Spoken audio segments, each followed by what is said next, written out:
আসসালামু আলাইকুম, সবাই কেমন আছেন? আশা করি সবাই অনেক ভালো আছেন। আমরাও আলহামদুলিল্লাহ আল্লাহর রহমতে অনেক ভালো আছি। আজকে আমাদের বাসায় গেস্ট আসছে, এই জন্য স্পেশাল কিছু রান্নাবান্না হচ্ছে বাসায়। এখানে আমি মুরগির রোস্ট রান্না করছি।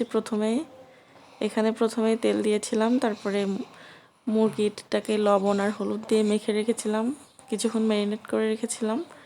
এখন এটাকে আমি ভাজি করে নিচ্ছি।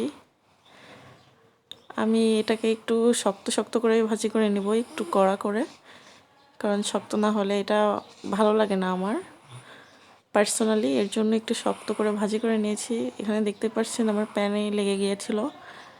এরপরে আমি ওই তেলের মধ্যে দিয়ে দিলাম পেঁয়াজ কুচি। এখানে আমি পেঁয়াজটা ভাজি করে কিছুটা তুলে রাখছি বেরেস্তা, এটা আমি পরে ইউজ করব। এরপরে আমি দিয়ে দিলাম গরম মশলা বাটা, জিরা বাটা, সাথে আছে রসুন আর পেঁয়াজ।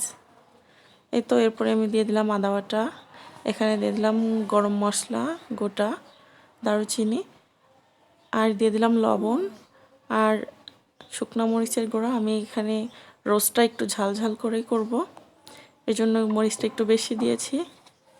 এরপরে দিয়ে দিলাম হলুদ গুঁড়া আর দিয়ে দিলাম টমেটো।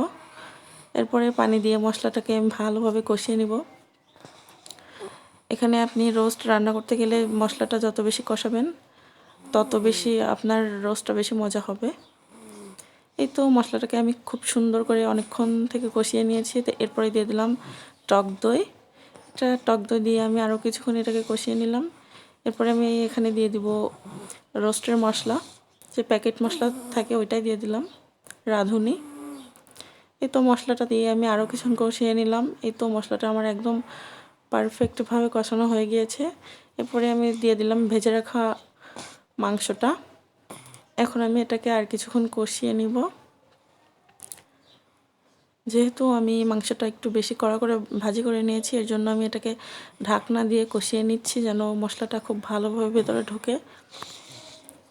এই তো মশলাটা আমার কষানো হয়ে গিয়েছে মাংসের সাথে।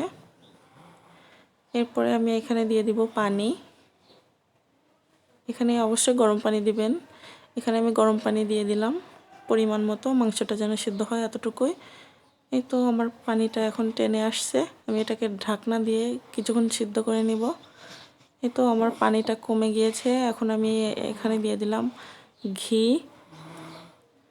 ঘিটা দিয়ে আমি এটাকে আরও কিছুক্ষণ ঢেকে রেখেছিলাম।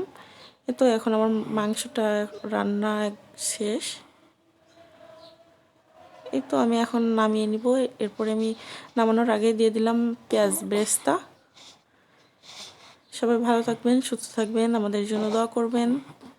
আর আমার রান্নাটা কেমন হয়েছে অবশ্যই কমেন্ট করে জানাবেন। আসসালামু আলাইকুম।